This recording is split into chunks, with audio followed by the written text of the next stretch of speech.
Good morning. Good morning. Thank you so much for having me here today. As you said, my name is James Woodson. I'm an organizing coordinator and a lawyer for California Calls. I'm honored to be joined by my colleague and friend, Rosemary Molina from Community Coalition.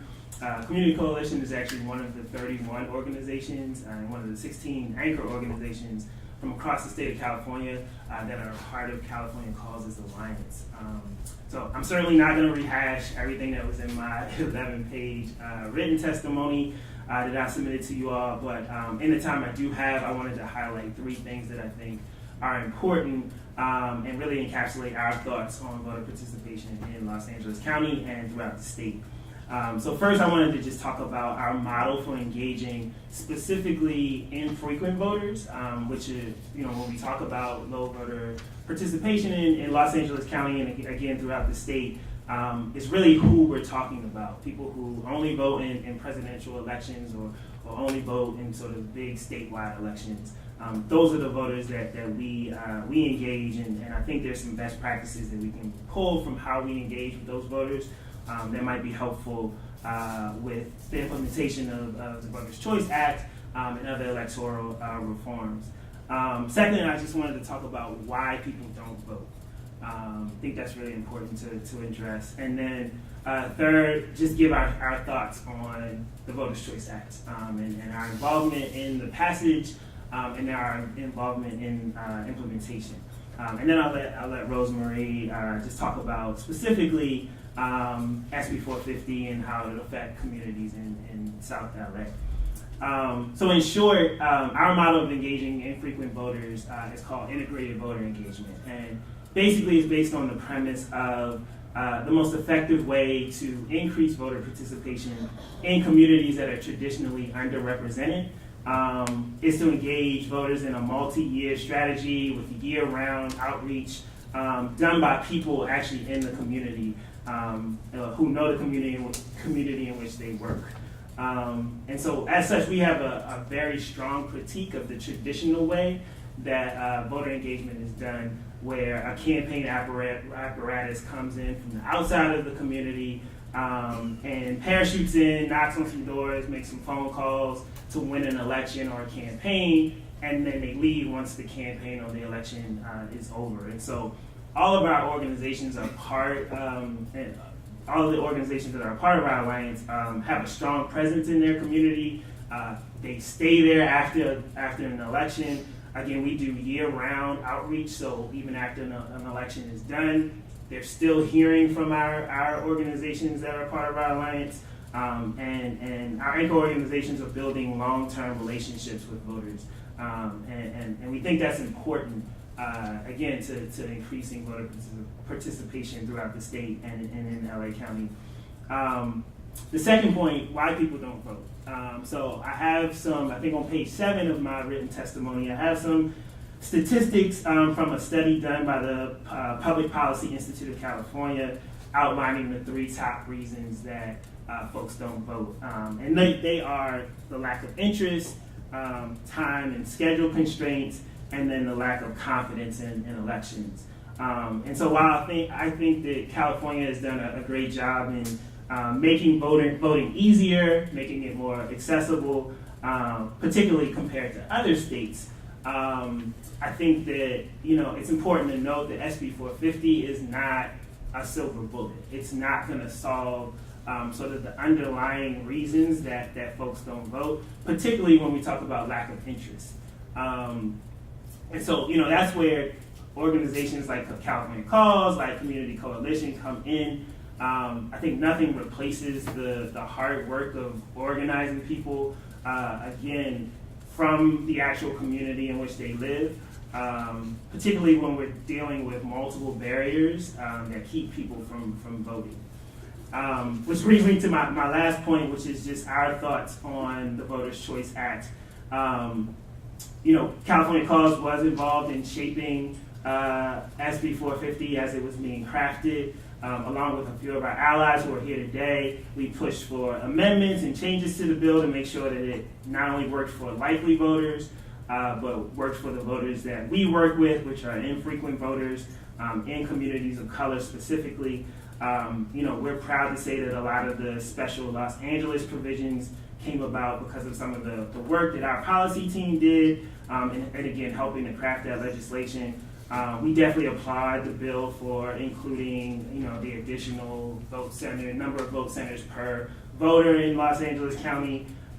We applied some of the factors that registrars must consider in placing vote centers and drop boxes throughout the county. And then we also applied the VCA for the early voting provisions that are in place that give voters more time to vote in person than just doing so on election day. But we do have some concerns about implementation, namely that traditional polling locations, many of which voters in our communities have voted at for many years, are now going to be closed and not going to be available.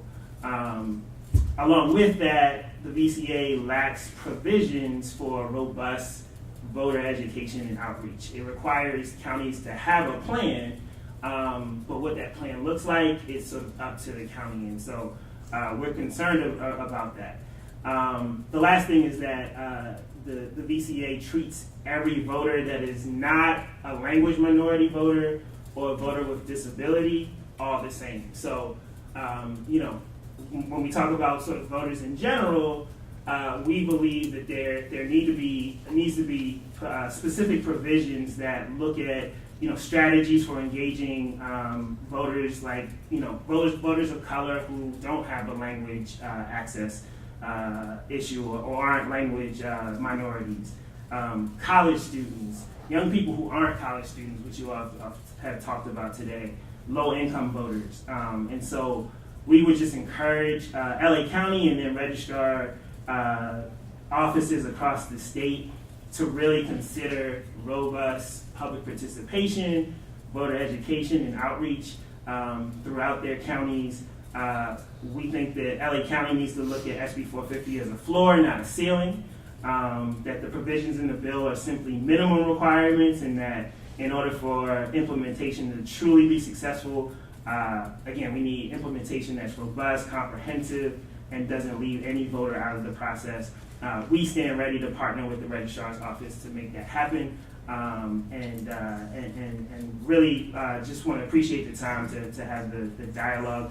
There were a couple of questions, really one question in particular that came up during one of the other panels that I just wanted to address, and it was about the collection of emails. And whether registrars emailing voters would actually have an effect on voter participation. I think our concern with that is, what we've seen is that voters respond to people who are trusted messengers, right? So again, having that voice from the community, from somebody that they know, that they engage with on a daily basis. Our concern is that, people don't interact with the registrar's office on a daily basis. So getting an email from the registrar's office, you might ignore it, you might think, oh, they're coming after me. And so we would suggest that, again, the registrar's office partner with organizations like ours, like Community Coalition, to be able to do that outreach because, again, Community Coalition deals with those voters on a day-to-day basis, and they're more likely to open that email than they would otherwise. So. You'll be happy to know, as you're saying that, the woman sitting 2 rows behind you works for the county registrar's office, shaking her head in total agreement with you. Cool. Awesome. But yeah, that's all I have. Thank you for your time, and I appreciate any questions. And thank you for addressing that. I appreciate it. I have no idea if you'll be able to answer this, but I'm curious. So we generally think about the goal of increasing voter participation. It seems at the local government level, it's about enabling it to happen, making sure it's safe and secure, and that there maybe the state at a little bit focuses on driving the will, the interest in getting people there, but it's really community-based organizations, nonprofits that have taken on the task of like the will and the interest. Is that fair to say? I think so. Yes. And so, broader question is like, do we think that's the right solution for our society? And two, like, is there any way to estimate how much money has been spent or is spent annually by nonprofit groups that you guys have to raise and to basically invest in getting these incremental gains in voter participation? I'm just curious about like what's the bang for our buck we're getting from this model that to me seems pretty inefficient? Yeah. And now that's not a statement on your group about just like the overall system of how we've like basically set it up in society. Sure. I think based on the current sort of system, that includes economic system, social systems, just our society in general. I do think that it's the right way to do it as we're doing it now, where again, community-based organizations are the ones that are really driving that interest. Again, because we are in the community, we have a vested interest in it, a lot of us live in those communities, and so again, that sort of parachute in model of, it's election time, now I'm gonna come talk to you, I think is a problem, and it's driving a lot of reasons why people don't trust the system, or kind of tune out when elections happen. I think that there is sort of this challenge of funding and us being able to do the work on a large scale. California Calls, again, has our alliance, and we have 31 organizations. We've just joined a larger coalition called the Million Voters Project, that has 6 other statewide networks that are ultimately engaging 1 million voters every year.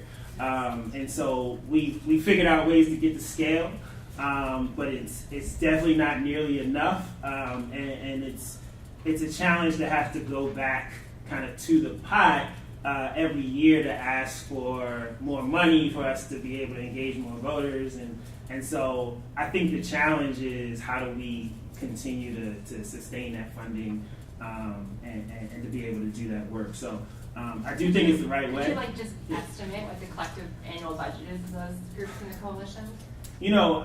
So I know for next year is going to be a huge undertaking for us. It can cost anywhere, depending on what our goals are, anywhere from $2 million, which I think is around what we had to raise this year, to $10 million, depending on again what the year is, how big of an election there is, and what our goals are. But again, to do that every year it's challenging when we're also trying to do the actual work of engaging voters. So, yeah. Thank you. Sure. This question is going to seem a little bit out of left field, but we recently did a study about special districts, of which there are 2,000 in California, and they perform a valuable function, no question, water, sewage, fire, all that kind of stuff. I can understand your challenge as a community organizer when you're describing what governmental action is going to change when you vote for a president or governor or legislator or a city council person. How do you deal with these somewhat opaque governmental entities and get people to be interested in thinking through the ballot propositions, of which there are frankly too many, and these second tier, not because of the people, but because they're single purpose or difficult to understand. How do you get people to show up and spend the time to look at a sample ballot or to vote on them in an intelligent way? We did some research, and it's reflected in our report, that the fall off between the percentage of people voting in a presidential election to a special district is like 50%, from like 2/3 to 1/3. And that's not the fault of the registrars, but as community organizers, how do you deal with these challenges? Yeah, and I would love for Rose to definitely jump in as well. I think for us it's all about organizing hooks, what we call them. So we try to take things that are in people's everyday life. So water, for instance, we try to take something that's actually affecting them at the moment, and a lot of folks don't even know sort of who handles different issues that kind of come up. So there's a pothole on their street. Folks don't know who to contact to actually deal with that situation. And so we do a lot of public education. I know Community Coalition does, where we bring folks in to community forums, to town halls, to training sessions, and really talk to them about, who has power in our communities and how to leverage the power that those communities have to push for those changes. So we talk about how, even local elections or special district elections, there's a huge drop off. I think we've been able to see that, at least for the voters that we deal with, that there's an increase based on the sort of statewide average or the local average of the voters that we actually engage with. So we do see some gains there. But again, I don't think there's anything that just sort of replaces the traditional sort of community organizing, just hard work that it takes to get people to see those connections. But Rose, I don't know if you have anything to add there. I just think the outreach and education efforts are so enormous to be able to reach our populations. People really rely on face-to-face interactions in our community with trusted messengers that's how they receive information. We try and find captive audiences, so we get overwhelmed with requests from churches, from community groups that want us to talk to a group of people at one time. We do nonpartisan ballot watches is what we call them, and so we go through every single issue, and we'll have these meetings multiple times a week, and if one person shows up or 45, it's a success, and we'll go through every single issue, the good, the bad, the neutral. This is what all parties are saying. But to be able to do that takes an immense amount of people power.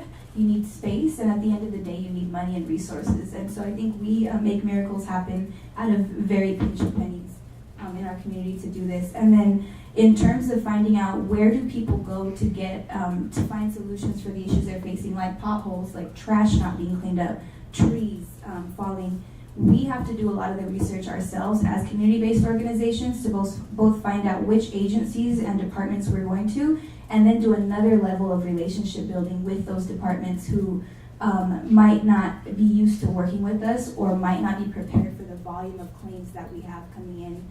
For example, there was a street cleaning 311 campaign we engaged in 2016 where the department was saying, well, we're just not getting complaints from your area. And we said, really? That's interesting because residents say they're calling. So in one day, we had 800 people file complaints at one time, just to sort of show that it's been happening. Let's do it at once. Now we're all aware of it. Let's work together and not just be a bridge as an organization, but build bridges between the community directly to contact then those departments and take ourselves out as the intermediary.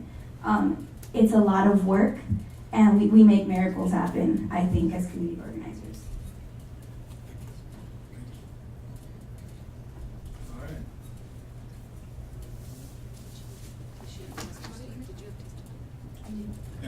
Okay, my turn. Hi, my name is Rosemary Molina. I'm the Director of Civic Engagement at Community Coalition in South Los Angeles, and I apologize for the mic going in and out. I think if you keep back from the mic a little bit, it will pick your voice up. Pick it up? Okay, thank you. Community Coalition was founded in 1990 by now Congresswoman Karen Bass to address the crack cocaine epidemic that we were experiencing in our community. And Karen Bass believed that everyday residents in South LA should be the ones finding the solutions to the problems we were seeing.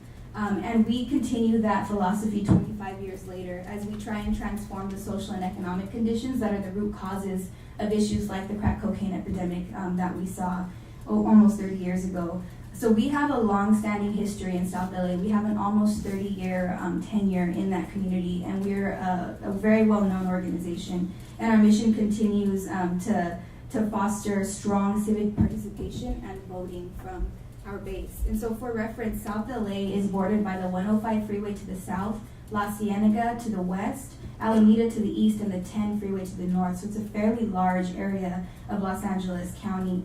And it's home to about 900,000 voters, primarily Black and Latino, 32% Black, 62% Latino to be exact. And the median household income is less than $26,000.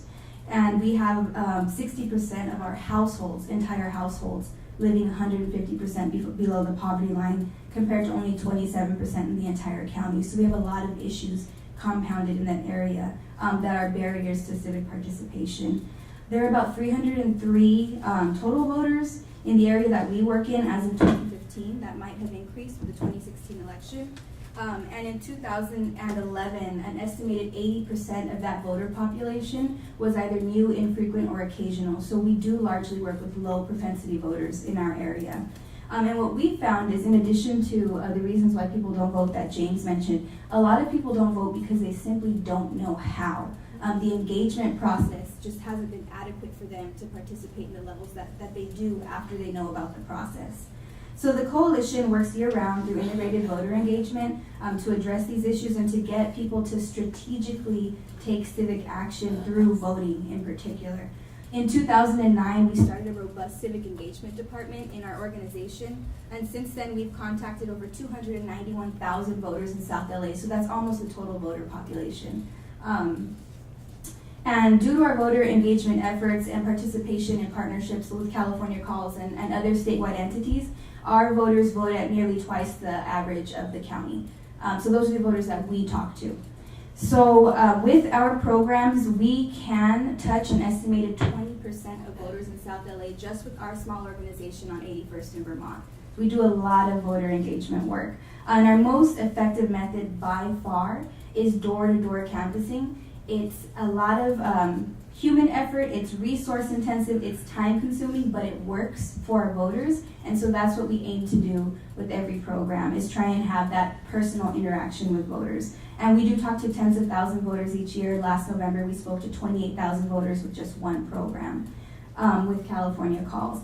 We also engage voters through email, when they give us their email, when they opt in. Texting works for our younger population, and phone calling home addresses works for our more elder population, but door-to-door works for everybody across the board, so that's what we do.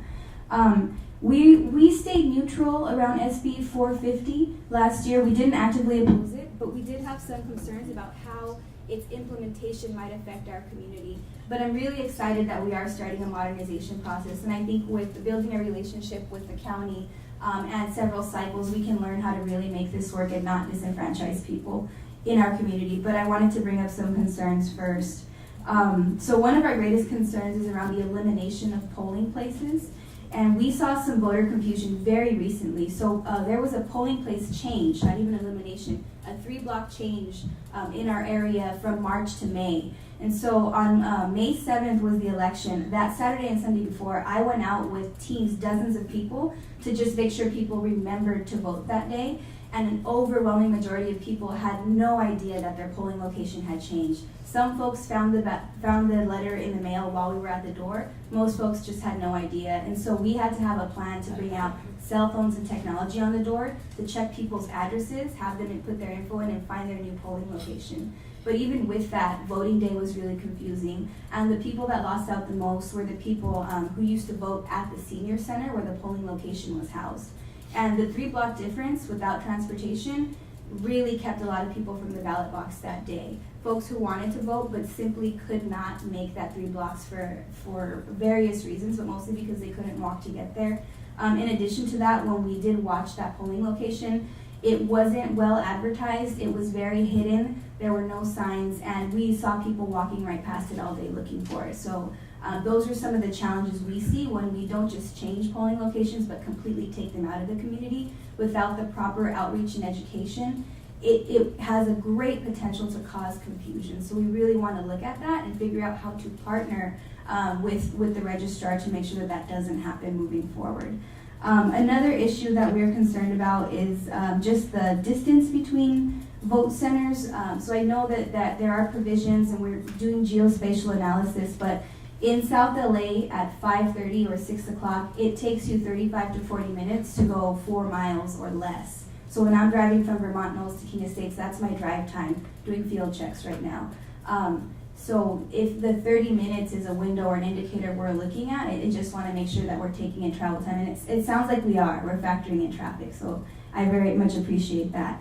I also have a concern about the voting centers and where we're thinking of placing them. We have a community that's been disenfranchised, and this has had a huge amount of disinvestment for decades. And we have a lot of public safety issues. And so I think it's really important at these community hearings that we're having to get the community's input on what are safe places for vote centers. I'll give you an example. Parks in our community are not considered safe spaces. They're not. If you live in Westmont or Vermont Knolls, you will not go to the park 5 miles north in King Estates.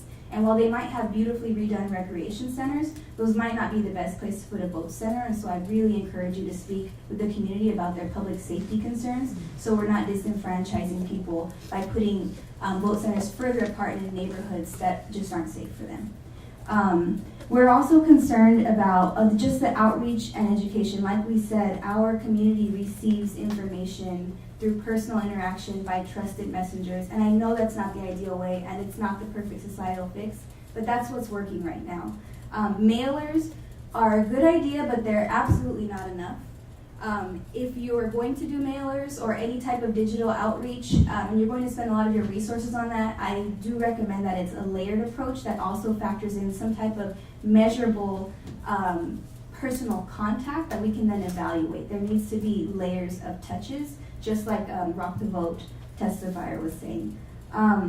Also, banners on streets aren't enough. I know that the city and county do that a lot, and it's great, but those people fly right by those. And so just encouraging you to be more robust and comprehensive in the outreach and education process.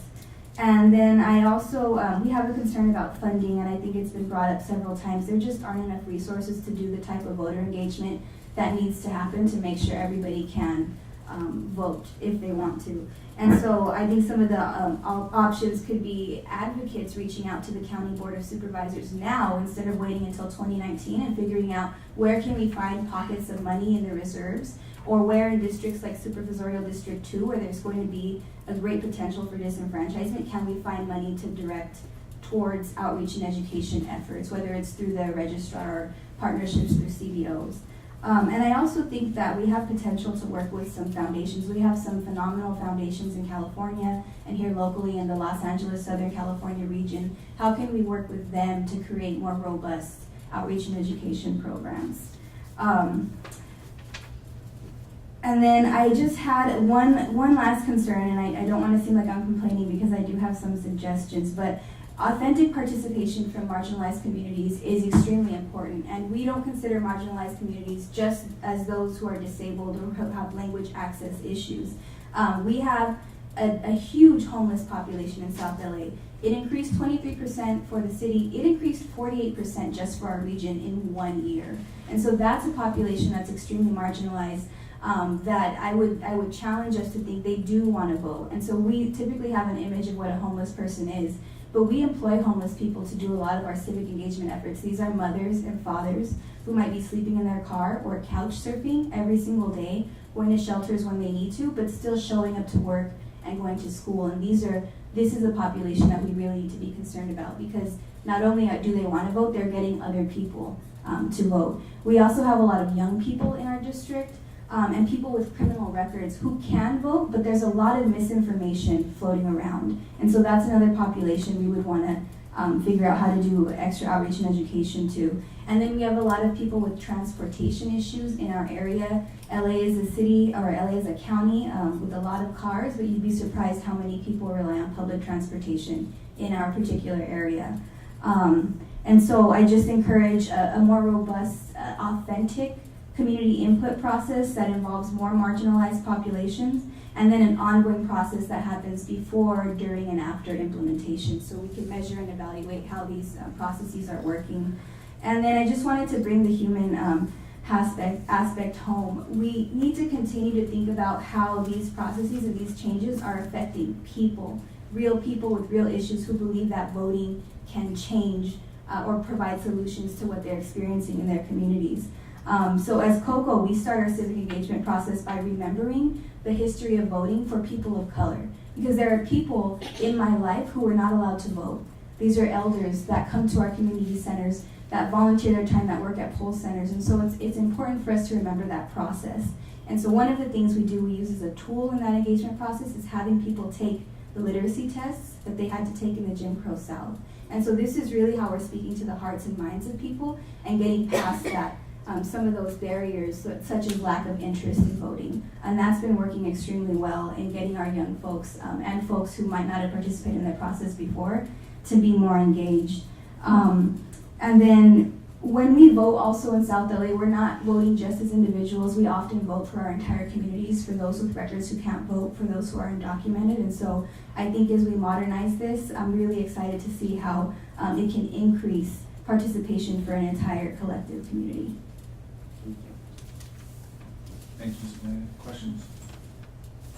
I just quickly want to thank you both for the work that you're doing, and I particularly appreciate that you raised the issue of homelessness, because it is such a pervasive problem that we're dealing with now, and those voices should be heard.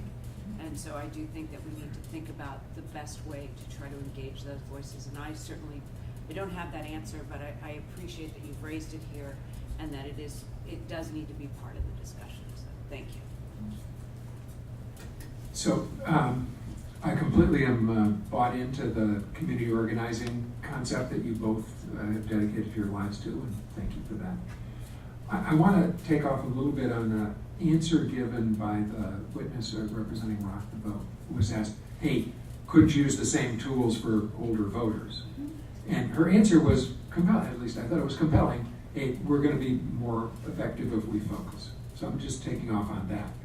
Given how resource intense the effort is that you have to do, the door-to-door activity, is it better or worse that it's focused on civic engagement and voting, or would it be better to focus on a suite of services that could both deliver something that touches the lives of the people you're visiting and encourages them to vote?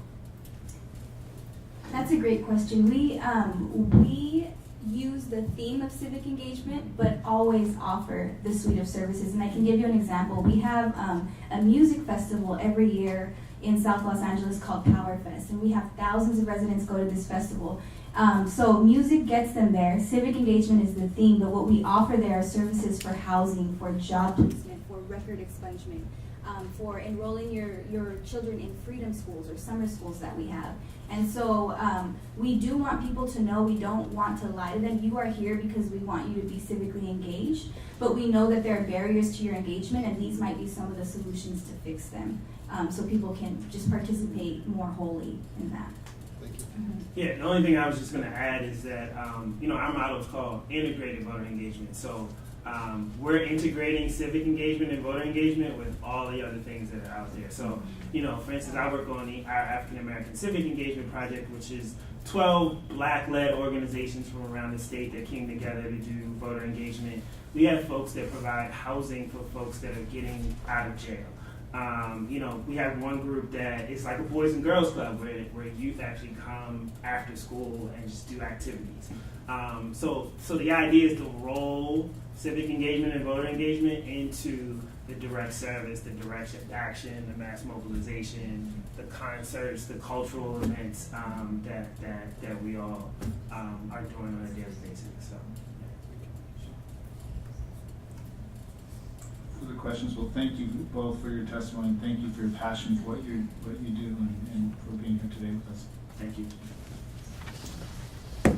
For the next panel on the stakeholder perspective in Los Angeles, we have Kathy Fung, who is the Executive Director of California Common Cause, where she has led efforts to successfully pass online voter registration and same-day registration in California. Also, we have Rosalind Gold, who is the Senior Director of Policy, Research, and Advocacy for the Vallejo Educational Fund. She conducts policy analysis and research for the organization's nationalization and Latino civic engagement efforts. Also, Deanna Kitamura, who is the Voting Rights Project Director at Asian Americans Advancing Justice Los Angeles, where she primarily works on issues related to language access and voter participation. Also, Paul Spencer, who is the staff attorney for voting rights at Disability Rights California, where he focuses on removing barriers to voter registration, improving in-person accessible voting, and empowering people with disabilities to vote. He is joined by Gabrielle Taylor, a voting rights advocate at Disability Rights California. Mr. Taylor promotes increased accessibility and involvement of people with disabilities throughout all aspects of elections in California. Welcome all, and we'll start with Ms. Funk. Greetings, and thank you so much for the opportunity to speak before the Little Cougar Commission. We love the work that you do in a lot of different aspects, and you're always probing into important policy decisions that affect Californians. So just as context a little bit, California Common Cause and some of the comments that I'm going to be making are based in part on work that we've been doing in providing direct voter assistance on Election Day through our election protection hotline that we partner with a lot of organizations. I don't want to take responsibility or credit for everything. Maleo, AAJ, DRC, many other organizations are part of that network. But the result of receiving tens of thousands of voter calls on Election Day and leading up to, as well as deploying a lot of people to do poll monitoring, gives us a very good sense about what works and also what doesn't work on Election Day. The other piece that I'm going to be falling back on is that prior to working for Common Cause, I worked at what is now Asian Americans Advancing Justice, and did very similar work in terms of direct poll monitoring to service communities where English is not the first language and where it's heavily immigrant. What I will say is that in order to evaluate what we're moving to, it's important to know what we've got. And to some extent, Dean talked about it. So in my testimony, I provide sort of 4 main bullet points. The first is just that polling places right now are oftentimes located in places that are not ideal. They are people's garages, they're locations that are in gated areas. Sometimes they are upstairs that are in places that are not accessible. They may not have parking, they may not have heat. Sometimes they're just downright wacky. We've gone to places where you have heads of dead animals hanging over you, and it's not what I would call welcoming. And part of that is because the law requires that we provide a certain number of polling places per registered voters. And so LA County has a huge burden to try to find somewhere between 3,500 to 5,000 polling places. The move to vote centers, which I think LA County is doing right, which is in this kind of gradual way, right? First doing them side by side, and then assessing how people are using them, and deciding whether or not the siting makes sense and what to do with the polling places is a smart one, right? And I think thoughtfulness about how that also combines with other services like vote by mail, like having a large number of drop boxes, like having mobile voting centers is, again, very smart and responsive. Voter behavior does change, but what I will say is that at a lot of polling places that we visit, we immediately get gripes from voters about how hard it was to get there or to get in or to get up or to navigate their way through a place. Now, there's also, though, a large attachment that people have to voting at a certain place that they voted all their lives. So this is where we have a tension between voters who vote regularly and have an attachment to a place, and voters who vote irregularly, don't have an attachment, and face a lot of confusion. And I think one of the goals that we should be looking at is, over time, to the extent that we move to vote centers, and I think this is what LA County would aspire to do, is that we should be trying to stabilize the locations so that they're not changing all the time, and really making them into places that are familiar and central to that community's heart. And so I think that what Rosemary talked about in terms of really listening to community input to make sure that locations are safe, but also where people naturally gather, is absolutely right, to be responsive to where people are already choosing locations. I'm sorry about the microphone. I'm not sure how to adjust it so that it doesn't come in and out. If you don't speak right into it. Oh, okay, turn it away. I think it Okay, works better. thank you. The second piece is that we have, since 2016, seen an uptick of poll workers who have decided that they have a right to take the law into their own hands. Now, I'm not saying that that's everywhere. And I will say that LA County, as well as most of our counties, do a phenomenal job of trying to train everybody. But you can't catch everybody, and a lot of times those attitudes come because they reflect society. And so when LA County has a huge responsibility to recruit as many as 25,000 people on a single day to work a 16-hour work day, it's not like you can really be choosy, because you get who you get and you're hoping that you can fill all 5 spots and that they don't not show up on election day. The move to a smaller number of locations may allow us to not only see a more professionalized service, but also we're seeing that a lot of county workers, are now being employed as part of the election force. So we think that there's an ability to have more choosiness in, if that's a word, in poll workers. Too often, the irregularities that are happening on election day happen in a way that are tied to the fact that we've got a single day to roll out everything, right? So you've got this workforce that you're deploying to, as many as 5,000 locations, and once a year, they've got to make that magic happen. And a lot of times that means that on that one day, if somebody gets sick, if the gate is locked, if the janitor didn't show up, if somebody rolled in drunk, which we have seen before, right? You just get the quirkiness of that one day. Spreading it out over 10 days means, at the very least, you've got a little bit of quality control that you can kind of manage through the early days and then get right by the time you get to the big rush. And what we have seen, and you'll see in the last couple of pages of my testimony, is that in Colorado, and I acknowledge that Colorado is not California, but in most places, the rush happens, as it does with all deadlines, in a couple of days before the deadline. And so the real critical weekend is that weekend right before Election Day, and then on Election Day, in terms of push for voting. Now, that can be changed if civic engagement groups really change their way of engaging voters and bringing people out during the days or weekends even before that. Certainly we've seen that in North Carolina, where Souls to the Polls changed people's voting behavior by actively taking large groups of people to go vote together as a community and civic action. And certainly that could happen in California. But it's one of those things where you can smooth out a lot of problems if we start to think about this as a 10-day thing as opposed to a one-day magic day. So in 2016, there was a system-wide snafu, and let's be honest, that just happens, right? And in this case, I think Dean Logan can talk about this a little bit more, but it was somewhat technology related in terms of the machines that were there. This is something that what we need to do is acknowledge that there will be problems that happen in elections. And so how do we build in as many safeguards to catching that as quickly as possible and resolving them before you have to turn a voter away? And again, maybe the longer period of voting starts to enable that.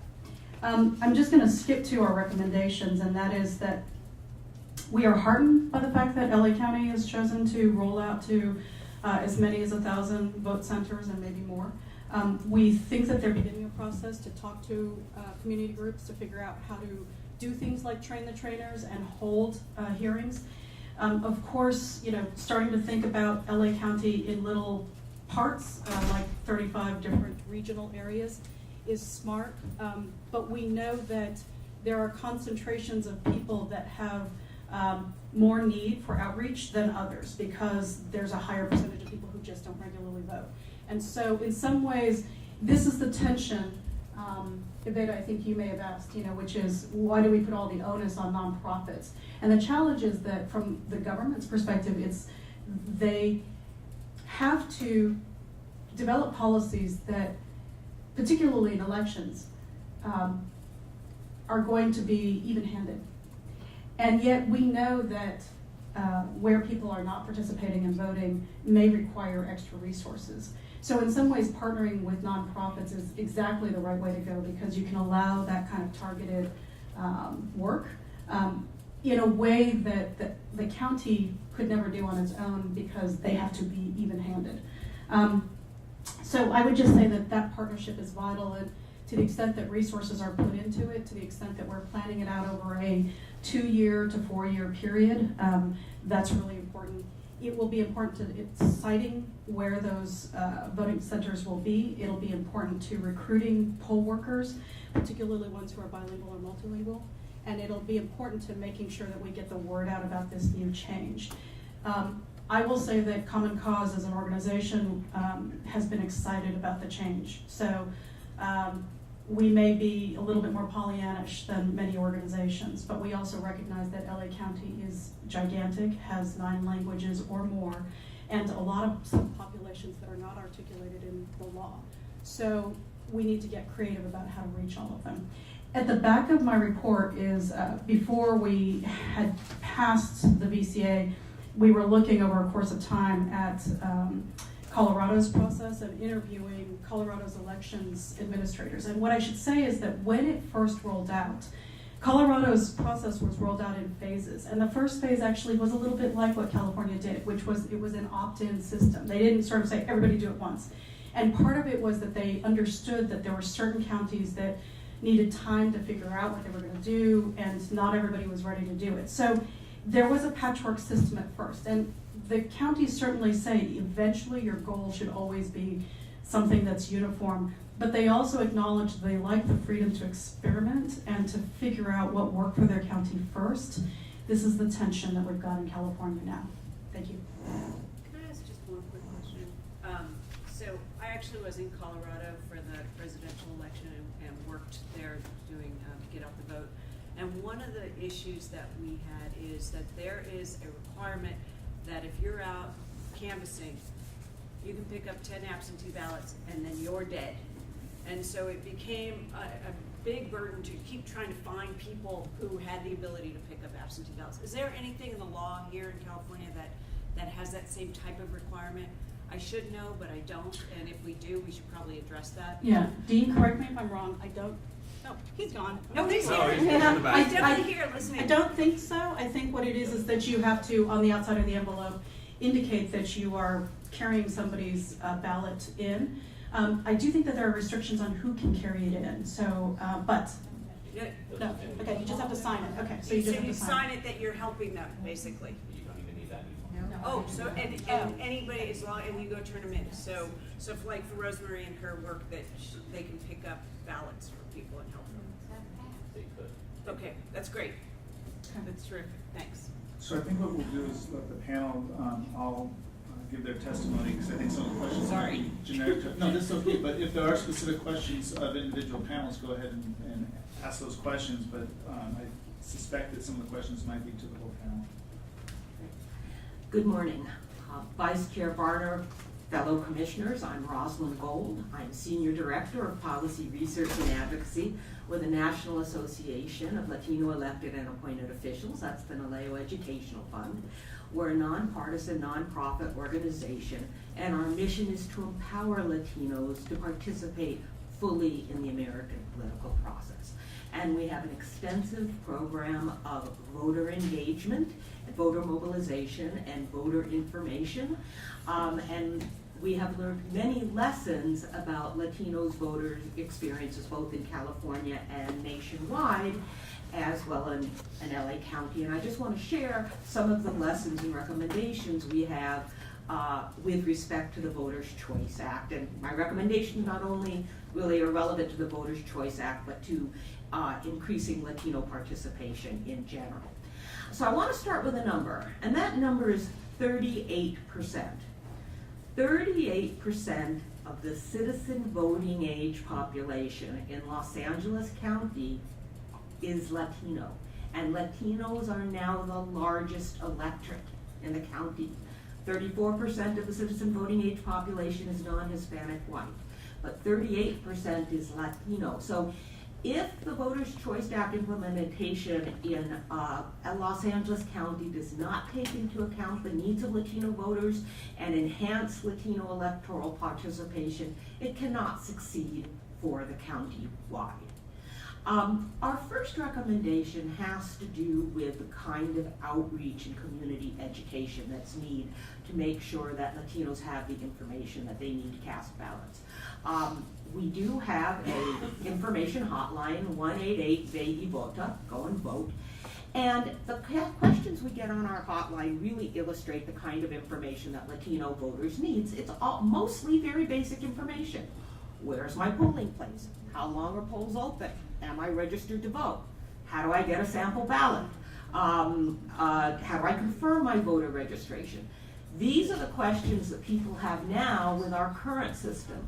Think about the kinds of questions, the kind of information that Latinos and other folks are going to need when you change the voting technology, you change how people vote in terms of vote centers, you give people more of an opportunity to cast ballots.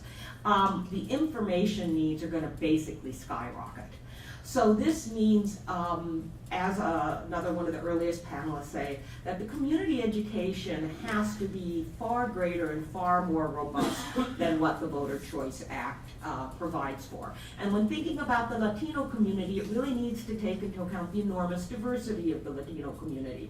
6% of the Latino community are Mexican origin, but about 17% come from Central America, places like El Salvador and Guatemala. About 1/3 of Latinos are naturalized citizens, and about 62% are native born. Latinos are a younger population.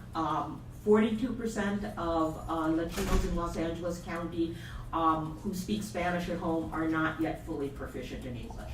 So you need strategies to reach native-born, English-dominant Latinos. You need strategies to reach the newly naturalized, people who are not familiar yet with voting.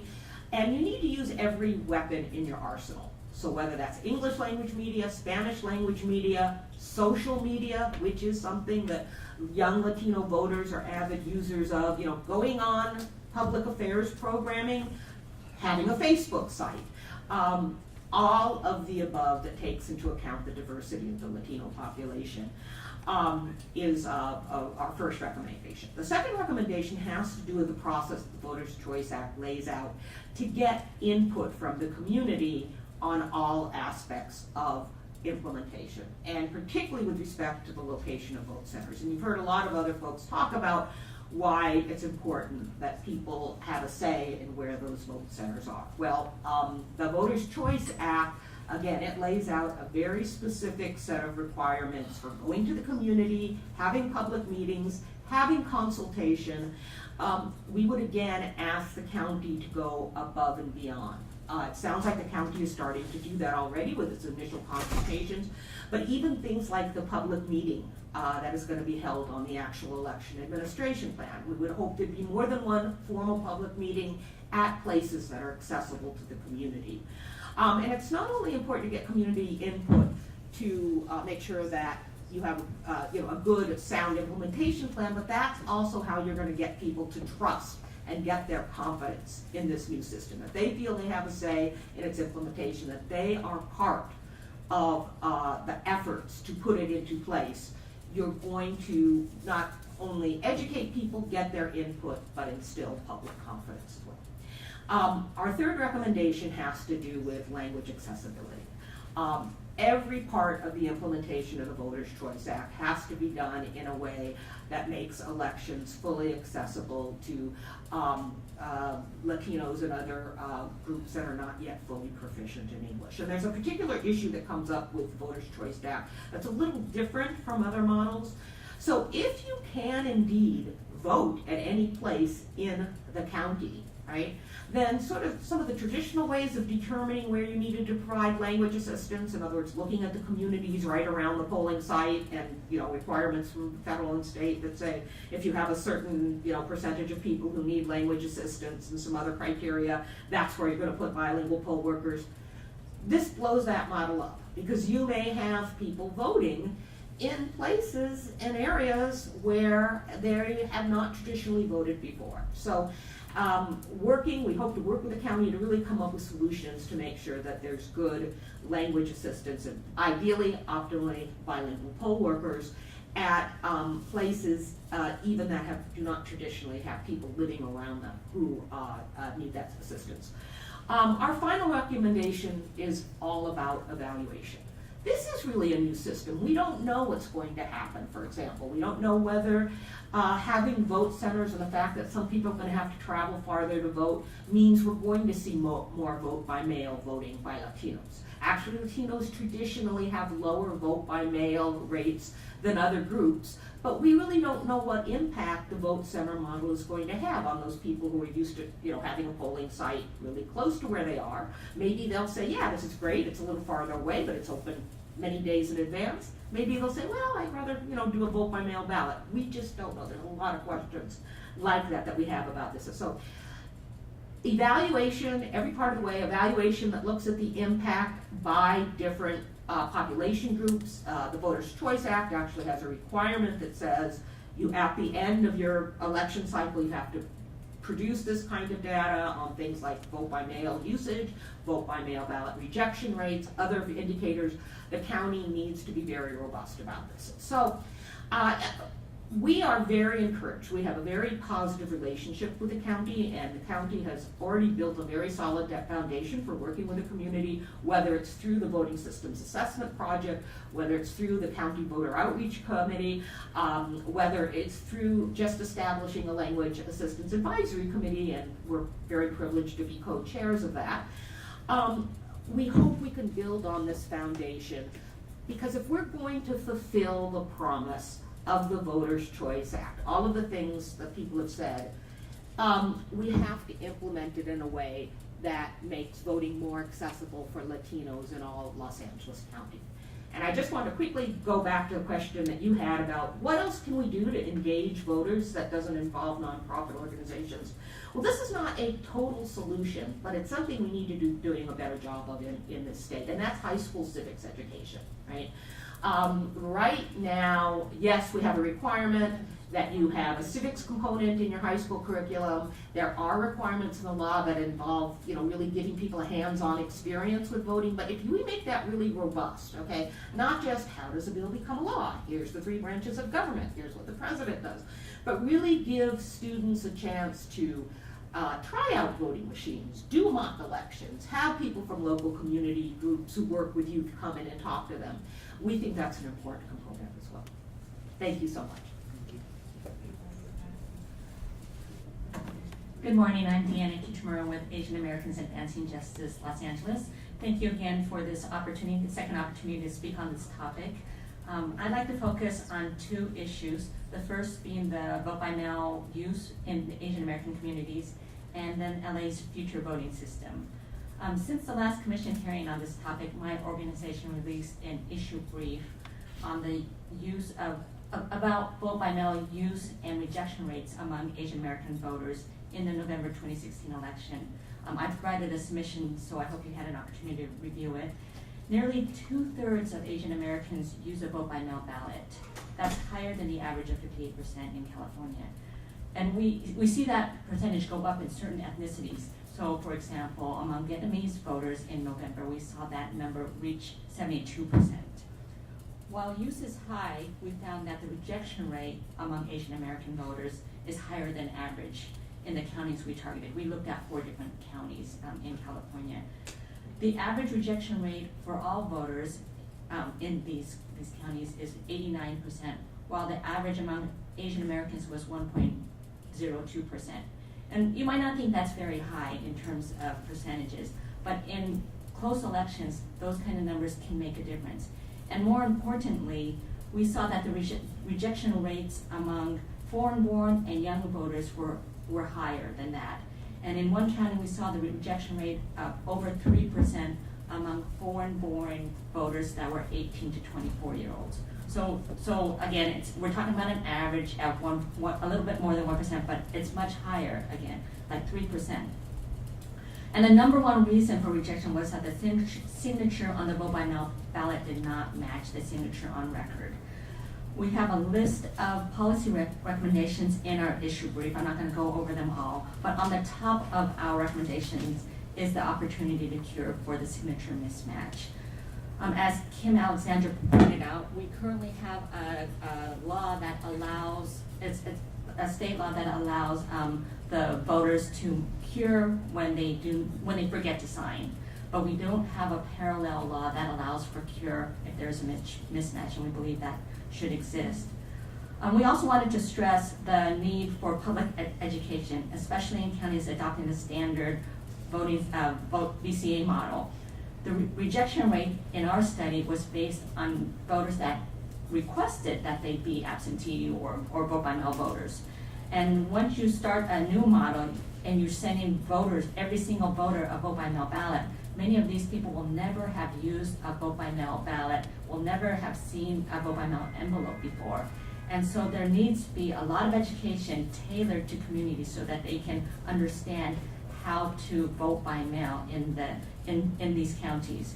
And based on our study, where you're seeing young are not signing, having signature mismatch, and when you're seeing foreign-born, we think that the outreach really needs to be tailored. So, for example, you might need to do a lot more social media when you're targeting the youth, or you might need to use a lot more ethnic media or ethnic social media, something that a lot of folks do not explore when they're doing outreach. And now I'd like to, we have more recommendations in our issue brief, and I hope that you look at that. But now I'd like to shift my testimony to Los Angeles' new system. I'm on LA County's advisory committee for the voting voting system assessment project. I participated in the mock election in Koreatown, and I was part of the focus group for the vote by mail ballot. And this has been a very iterative process.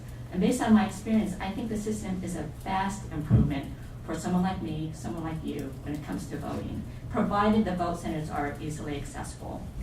One of the key highlights from my perspective is that voters will be able to call up ballots in English and 9 languages and can toggle back and forth between English and the other language. Again, this is a vast improvement over our current system. However, at the Koreatown mock election, I saw a number of senior monolingual Korean speakers struggle. After each page, they turned to the Korean tester and asked in Korean, "What do I do now? What do I do next?" So it's imperative that there be robust public education in different languages about the change, but it's also imperative that bilingual support be available at vote centers to assist at every step if necessary. And because Los Angeles will not be mailing vote by mail ballots to every voter, the location of the vote centers is particularly important. In my written testimony, I have an example of how advocates in Chinatown have informed me that a polling location 2 miles away would essentially eliminate the ability for Chinatown seniors to vote in person. I've used my Chinatown example on other occasions, so I'm hoping the registrar of voters will place a vote center there. But LA is filled with pockets where voters rely exclusively on public transportation or may not venture outside of their own little enclave. And so the vote center sign-in analysis that LA County is planning on engaging in will be critical to the success of the Voters' Choice Act here in Los Angeles. Thank you. Hi, I'm Paul Spencer, and this is Gabriel Taylor. Hi. We're with Disability Rights California. We're the state protection and advocacy system for people with disabilities. We're a nonprofit. Gabe and I both work in our voting rights unit, and we're focused on making voting accessible for people with disabilities. And that's registering to vote, getting election information, actually physically voting. And we have a keen interest in the Voters' Choice Act. But I'm going to talk more about the VCA, but before I do, Gabe's going to talk a little bit about the VSAP in the back. He has personal experiences on those. And I think Gabe's perspective on how LA has approached the VSAP in the back helps sort of inform DRC's take on how LA County is going to implement the VCA. So first of all, thank you so much for allowing us to come and share some information and feedback with you all.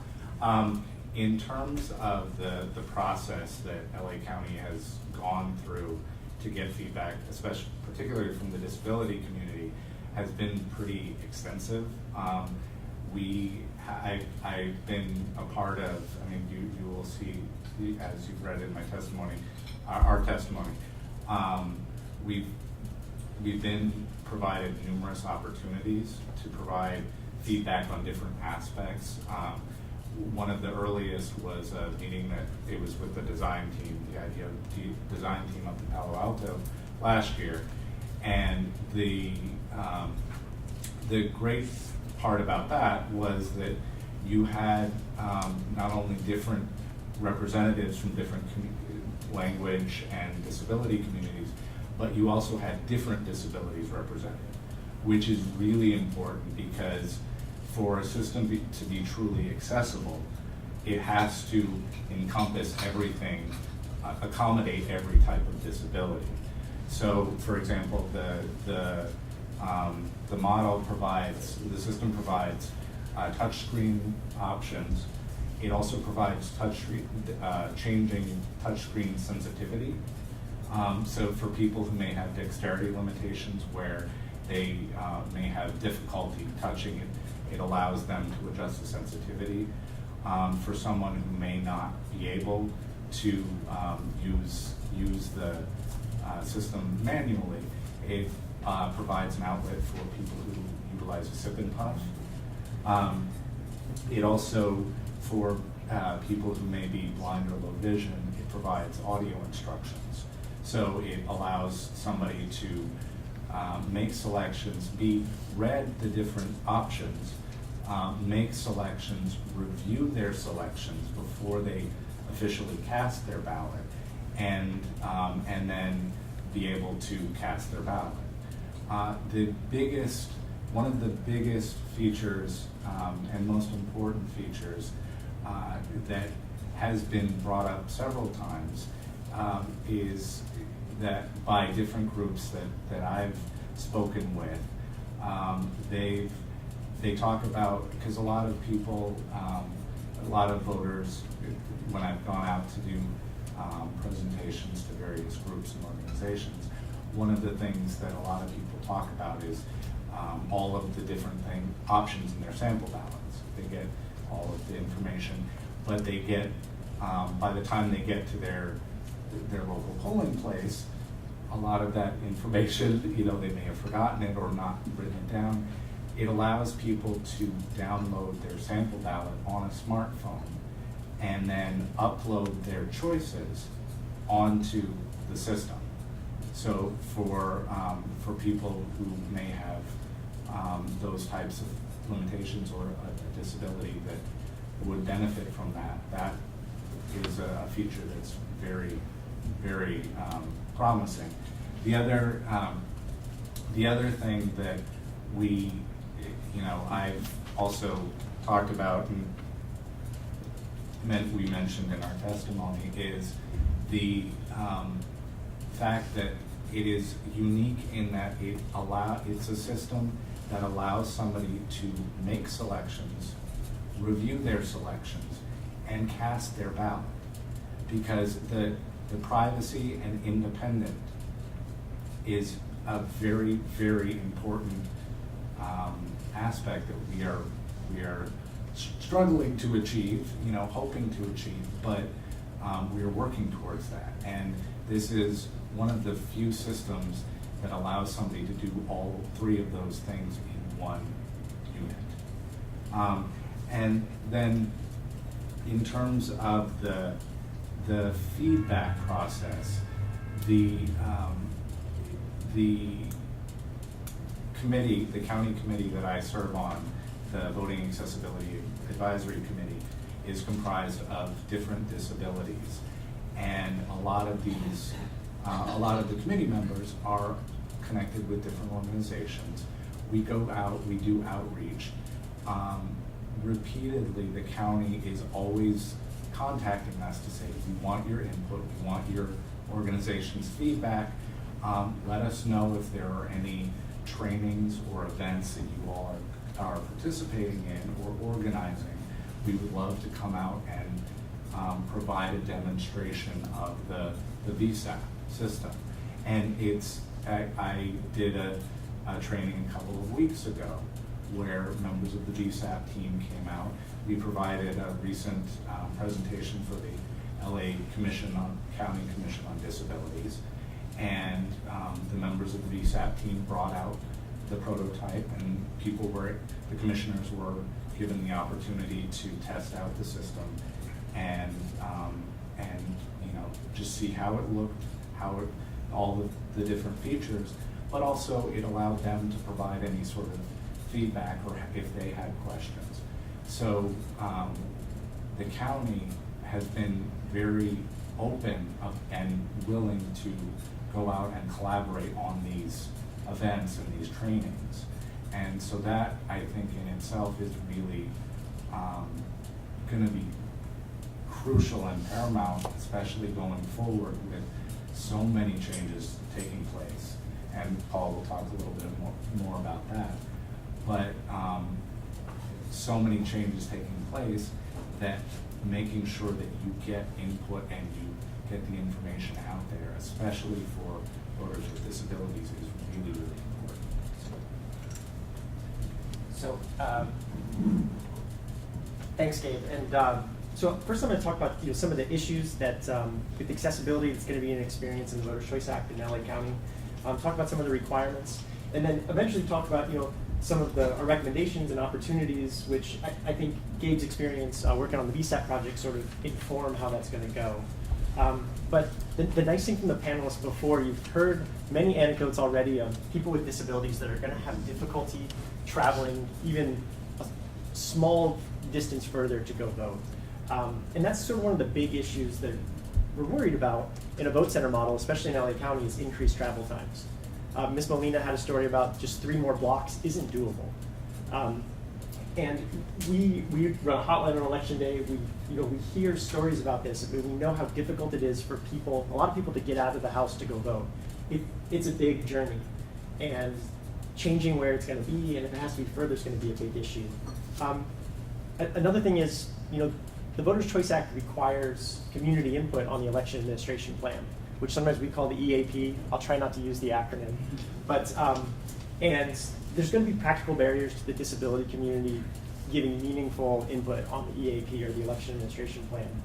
And the last one we're worried about is, and you've heard this from other commenters, is a lack of awareness of the new system. So, just mailers isn't going to be enough. An email's a great idea, but there just needs to be more. So we're just really worried, and I think we're worried on our hotline about getting a lot of calls from people that, despite all these efforts to reach them, it's difficult to reach people with disabilities. I mean, the Pew Research Center, they have data that people with disabilities are less likely to have internet access and smartphones. I know as a public interest attorney, you're representing clients in legal hearings, that getting mail for the proceedings is always really difficult. It's just challenging to get mail. Let's move on to some of the specific requirements that LA County will have to do to go to the vote center model. One of them is there's very specific outreach requirements, which is great. But LA County is going to need more, and you've heard it from other commenters.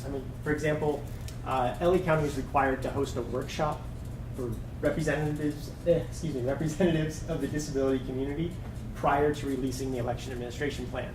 In a small county like Nevada County, which has about 50,000 voters, they're doing the Voters' Choice Act right now in 2018. Holding one workshop might make sense for them, but in LA County, they're going to need more. Mr. Woodson commented that the Voters' Choice Act is a floor, not a ceiling. Another way to think about it too is that the Voters' Choice Act is flexible for counties to address their needs. This is the biggest county with a huge land mass, so again, more workshops are going to be needed. It's going to need to be creative for the outreach, and part of that is input from the VAC, which is good, or the Voter Accessibility Advisory Committee, which LA County already has, and it's robust, but it'll give ideas for how to actually reach out to the community, where to hold workshops, where to hold informational sessions. So another interesting thing about the Voters' Choice Act is for the placement of vote centers. There's 14 requirements that the county's going to have to meet. And a couple of them are unique to the disability community, and that is proximity to public transportation and proximity to voters with disabilities where they live. So what's hard about that is there's not hard data on where voters with disabilities live. There is hard data on public transportation routes, but the practical reality of people with disabilities using public transportation, you actually need their input. And one example is one of our colleagues in Los Angeles County was talking about how he can get a paratransit ride to go vote, but he has to wait up to 2 hours before he can request a ride home. So it's not a barrier to him to go vote, but practically, I mean, that makes sense for a medical appointment or to go buy groceries, but it doesn't make sense to go vote, which is probably only going to take less than a half hour. So it's interesting hearing those local comments about how public transportation practically works for voters with disabilities. And the way you get that is with talking to members of the VAC, talking to members of the community, and LA County is going to need a robust outreach program to actually go out and talk to voters with disabilities about these things. Another thing, unique requirement for LA County in the Voters' Choice Act is the reasonable travel time requirement. What is the definition of reasonable? Ms. Molina talked about how just traveling 4 miles can take up to 30 minutes. So part of that, LA County has a robust outreach and education staff, and they're going to have a robust staff for the election administration plan, but they're going to have intimate on-the-ground knowledge for practically how does this work for LA County residents to go vote. And we are concerned about what is a reasonable travel time for voters with disabilities. And just a note, and we talked about it in our written testimony a little bit, but sometimes we hear, why don't voters with disabilities just vote by mail? A lot of voters with disabilities do vote by mail, but some, in order to really vote privately and independently, so that would mean not getting assistance with their ballot, need to go to a polling place. That's really the only way they can vote privately and independently. One nice thing in the Voters' Choice Act is something called remote accessible vote by mail, where the county is going to electronically send people a ballot. They can fill it out on their computer, they print it out, and they mail it back in. It's not internet voting, it's secure. They use it in Oregon. It's not a silver bullet, which is a term that came up before, but it might be good, for example, for a voter with low vision who has a computer and uses a screen reader. But again, it means you have to have a computer, you have to have a printer, and you're still gonna have to have somebody help you mail it back in. But it is another option that can help people. So I promise I'm gonna get to some of the opportunities that the VCA offers and not just focus on the pitfalls. But real quick, some of our recommendations are, and one thing we're excited about so a big barrier are poll workers that really aren't comfortable working with voters with disabilities, and they're not too confident using the accessible voting system. The advantage of vote center workers is there's more time to train them, and then there's more time for them to work and get comfortable with the equipment. Because often we see voters are sort of subtly dissuaded from using the accessible voting system like a VSAP, because poll workers would rather have them vote on a paper ballot just because it's easier. So we like that voters are going to be better trained. They'll probably be more comfortable working with voters with disabilities. Some things we'd like to see is a better website. Counties that are going with the Voters' Choice Act right now are updating their websites, because you need to be able to post calendar dates, you're going to need to be able to post the election administration plan. And another thing we'd like to see, which really isn't mentioned in the Voters' Choice Act but could be helpful, are interactive maps and locations for where the vote centers are. Because when you ask voters to comment, is this vote center, does it have proximity to voters with disabilities and proximity to public transportation, it's much easier to actually see a proposed location with an address than to have a lot of people submit tons of different addresses. And part of that is that there's very specific accessibility requirements for the vote centers. Not every building's going to work.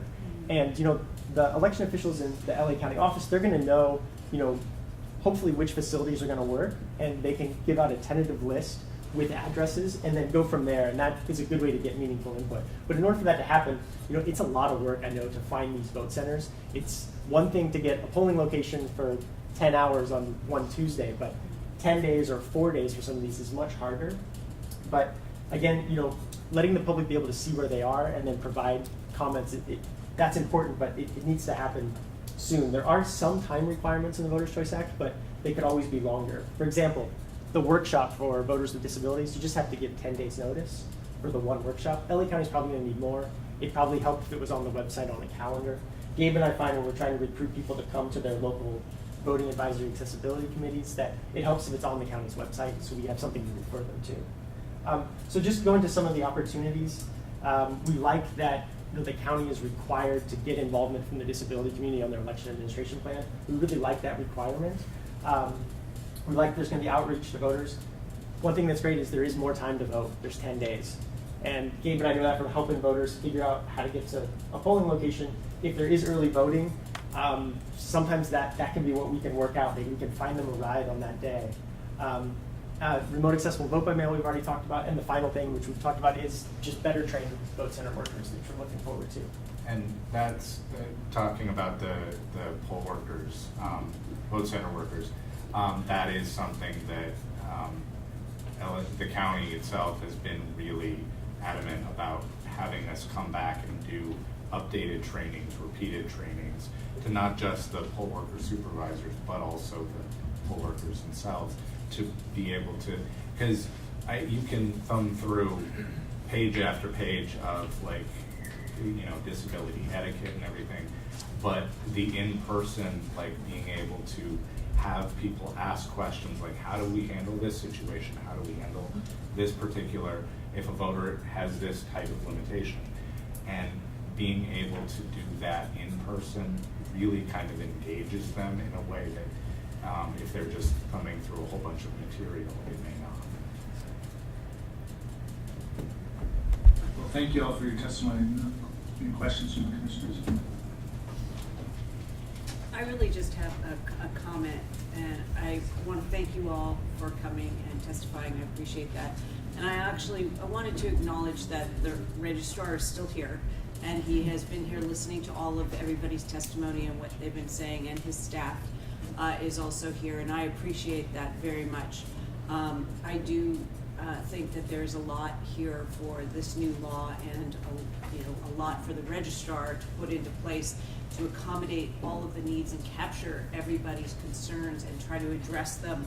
And we are going to do our best with our study to try to synthesize all that we've said, and we'll make recommendations. And my special thanks to our commissioner who did ask for this hearing and for this topic. But again, I did think for all of us to acknowledge that Mr. Logan is still here and has been listening, I think is very important to those of you on the ground in trying to increase voter participation here in LA County. So I want to thank you, and thank you all for being here today. I just have just a really quick for everyone, just knowing that 2018 is kind of a pilot and then everything's going to be full implementation in 2020. How do you guys all feel about reaching that final deadline?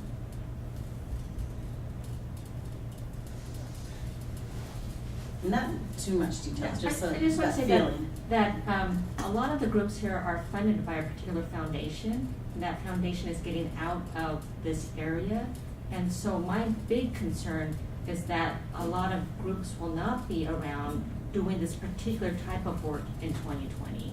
And so much of the perhaps education we're talking about, a lot of the review of the plans, those kind of things, my concern is that that on-the-ground work won't be funded, so it will be far more reliant on the county to do that work. I think we really want to watch the 2018 pilot, okay? I would be able to answer your question much better after we get a chance to see what we learned from that pilot, because I think we've all done as much thoughtful thinking about what the law should look like, how the implementation should go, but you need that real-time experience. So we're actually excited in a lot of ways to see what's going to happen in pilot, and excited by the opportunities, and very much, again, looking forward to continue to work with the county in a collaborative way. Yeah, so I think that one of the things we'll have to be cognizant of is both what Deanna said, which is for many of our organizations, we may or may not have capacity come to 2020. But it's also that 2020 is a different kind of election than 2018. It's a presidential election. We're moving to March, not June. Not that anybody knew June was an election, but we will have hopefully 2 rounds of elections to do some education. I think LA County is hoping that there are many voters who will come visit the vote centers and try it out when polling places are still there, with the idea that they'll start to get into the habit and we'll be able to measure their responses. But the reality is when you take something away, that's when people realize that they really liked it, right? So I think that voter education is going to be tremendous, and that means, so think about what else is happening in 2020 besides the presidential election. It's census time, right? We're there are a lot of things where we just need to be cognizant of the fact that there are a lot of changes that we're asking of people. So does it mean LA County and community groups need to roll it out? Yes, but also, frankly, we need to kind of get a lot of other agencies in on this. And so the more that we can have a bit of an echo chamber where people get repeated information about it, the better. I will say that while I think that some people maybe will go to the Secretary of State or LA County websites or our organization websites for information. A lot of people will just Google, and so the other piece of it is to recognize how people get their information. And to the extent that, you wait until the last minute and you say, oh my God, how do I vote? Being able to Google that and make sure that that information is current and up to date is really important. One thing that we did not talk about that's important in 2018 and 2020 is that at vote centers, we will have a new system of being able to what's called conditionally vote, register and vote. What it really is that if I've got, if I did not register before 14 days before the election, or if I needed to correct some information, I can do that. And my ballot doesn't need to be set aside. I can actually receive the ballot that I need to vote on and vote. For a lot of first-time voters, that's going to be a huge change, but it's also a huge process change for the county. And so how they're going to handle those ballots, how we tell people about that availability, all of that will also be a big change that we should expect. It's not going to be easy to convey that amount of information. So DRC is a little nervous about the counties that are going forward with the Voters' Choice Act having meaningful compliance with the accessibility requirements in the Voters' Choice Act. So I don't doubt that they're going to hold the workshop, but are they going to hold enough? Are they going to recruit appropriate community members to come? So we're kind of worried some corners are going to be cut. And part of that concern is that some counties, they don't have a voter accessibility advisory committee. They haven't engaged with the disability community like this county has. So, they're behind, they're trying to catch up, and they're trying to get used to having to talk to the disability community. So that's one advantage in LA County, is there's already some established relationships. So, that's one thing we're nervous, especially in some smaller counties, that they're just not, they don't really interact with voters. Just all counties in general, it's sort of a culture shift to be getting input on your election administration plan, rather than just run where polling locations are going Many to go. counties have staff of 2-3 people who are focused on elections. So yes, absolutely, they literally are asking, we don't even know, we're just starting to look at maps about who our populations are, because we've never had that. And talking about the engagement and participation from the disability community, adding to Paul's point about other counties do have VACs, and the VAC in LA County has definitely evolved since its inception and gotten bigger and with more participation. So it's definitely been through its own history, but the level of participation you get from all across the county.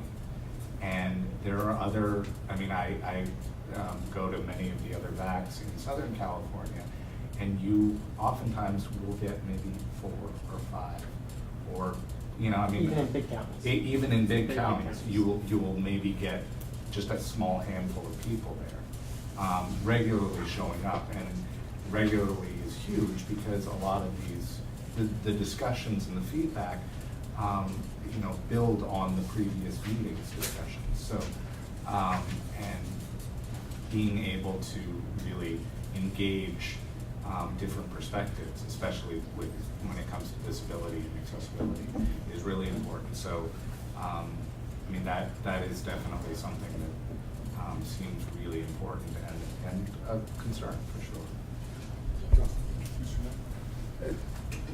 I want to go back to the comment about the foundation funding the groups, and one of the great things about Google is you can look things up, and so I looked it up. I think it's Pierre Omidyar, Reid Hoffman, and DoSomething.org are the things that popped up, at least immediately. So it's kind of a direction to the staff. I think we ought to take a look at and call out in a praiseful way people who've encouraged the dedicated folks who are before us today, and thank them for doing that. So that's point one. But point two is really, if you look at who supports Do Something, it's corporate America. And there's a role in between non-governmental organizations and county government. And increasingly in the last, let's say less than a year, companies have been more vocal on public policy and political issues.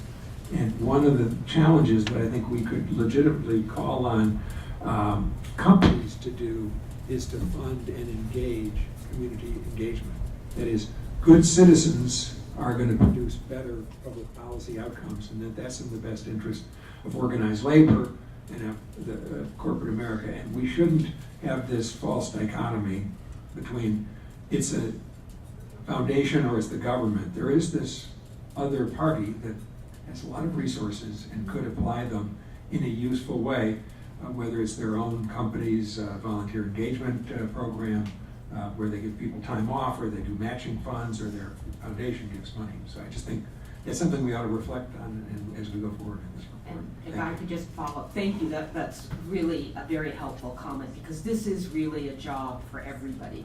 I would just say one of the challenges that those of us who work in the nonpartisan field of voter engagement face is that much of the resources go to organizations that are either partisan or have a particular political or policy agenda.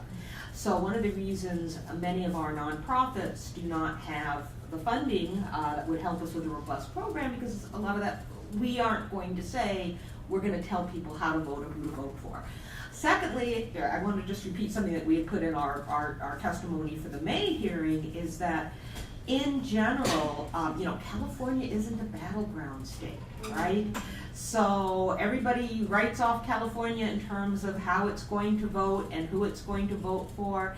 And, I think maybe the moving of the date of the primary will help, but it's also educating all of these different sectors that no, California is a place where if you can't get robust turnout in a state as diverse as California, and California is going to be the future of many of what these battleground states are now, California is what their future is going to look like. So I think that is also part of the education process we need to be doing with the folks who have the resources. I will also I wanted to bring up, I can't remember who mentioned it, but participation of voters with disabilities, because it's not just getting out and voting, but like at the trainings we do, we encourage people to be poll workers, to be poll monitors, run for office if that's, if they have a passion to do that on a local or even bigger level, because the more visible voters with disabilities are, and I mean, I'm speaking from personal experience, people that I know and who are close to me are aware of accessibility issues because of knowing me, having a connection with me.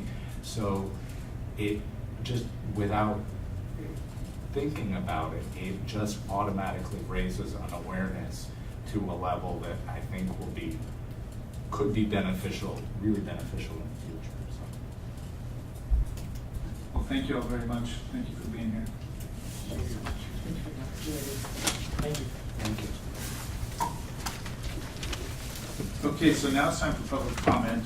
We've received one request to testify. If anybody else would want to testify, please feel free to bring your card up. The first person is Genevieve Fabrul. Hope I said that correctly.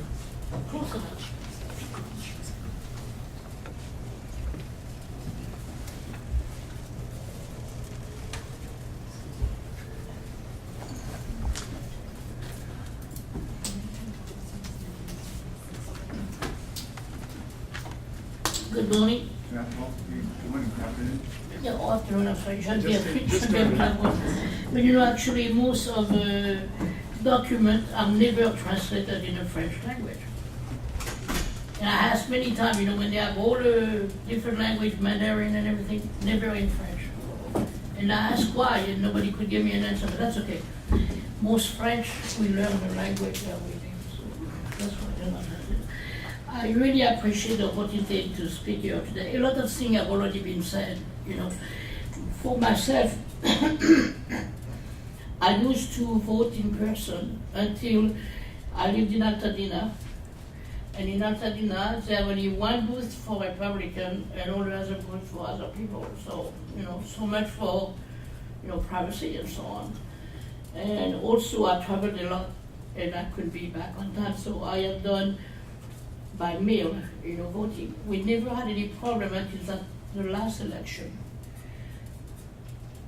I live with my 2 adult daughters, and as a rule, we always receive our mail-in ballot, at the same time. And the last time, only 2 of us got our mail-in ballot. We had to call to ask, for the other one, and that concerned me a lot, because we have been doing that for years. We always use the same address and so on. Why all of a sudden is that happening?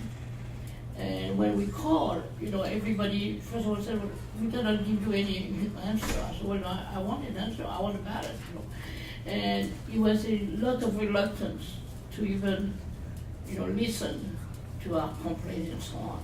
So I think maybe we need to be a lot better by voting by mail. And I think what concerns me the most is the people not voting. And, actually I had a big talk yesterday with 3 individuals, and we just could not believe the lack of participation. And I think maybe we are making it too easy. I don't know, but why are now people are voting less and less? And that's maybe one thing we need to go to deal with much more than any machine or any system. I think it has a lot to do with ethics, integrity, civil forces. Thank you. Thank you very much. Okay, our next speaker is Astrid Ochoa. I will be very quick because I know I'm standing between lunch and everybody. Again, my name is Astrid Ochoa. I'm the Interim Executive Director for Future of California Elections. We're a network of election officials here in California who partnered with civic engagement and civil rights organizations, and many of the people that testified today are part of our network. We recently started a new project that I wanted to mention that's called Voters Choice California. And it's voterschoice.org is a website we recently launched, and the sole purpose of that is to support the implementation of the VCA throughout the state. Our partners are already working in the counties that are currently implementing, which I know that they're not really considering this a pilot for 2018. These are counties that are fully implementing, and we're hoping to continue learning with them and continue improving this process. What I wanted to highlight right now is that a very unique feature of the VCA is that it invites voters to participate for the first time ever in forming their election administration plan. And so there's a really important piece to that to ensure that voters are not just participating on election day, but also participating in forming the election administration plans. And part of that is going to be a learning curve because we need to be able to teach voters how to participate in this very new process. So I just wanted to highlight that as a piece that is very unique to the VCA, that it isn't just about voter education to turn out and learn how to vote at vote centers, but it's also to teach voters how to participate in forming their election administration plans. Thank you. Thank you. And if there are no other speakers, that concludes our testimony. I just want to make a couple brief comments and just say really appreciate everyone coming out here. The goal of this hearing today was to listen to how the implementation of Los Angeles County's voting process can be utilized throughout the state. And I think we've heard Mr. Woodson had provided testimony on the reasons why people don't vote, and it's striking to me. It seems like we're making some really good progress on the time constraints and giving people access to where they vote. And the testimony here gives the commission a lot of resources to utilize to make recommendations on that end. And then on the lack of interest, I think we have a lot of work to do on lack of interest and how we get people to the polls. I think it's going to go a long way to make it more accessible, but then getting them focused on the issues and how meaningful that is, even on the local level. I think people really need to understand why it matters to have who they vote in their district as a water board member and just your water rates and things like that. There's a lot of things in these presidential elections that are really important for people to be engaged in, and we have to be better at educating them why we need their input. And I think it does lead to the engagement that we've heard here. I think it does lead to people who get engaged and become involved, and they can be poll workers and they can become candidates, and I think that's really important. So thank you all again, and that will adjourn this meeting, and we'll lead into our business meeting. We'll take a brief break so people can readjust and that.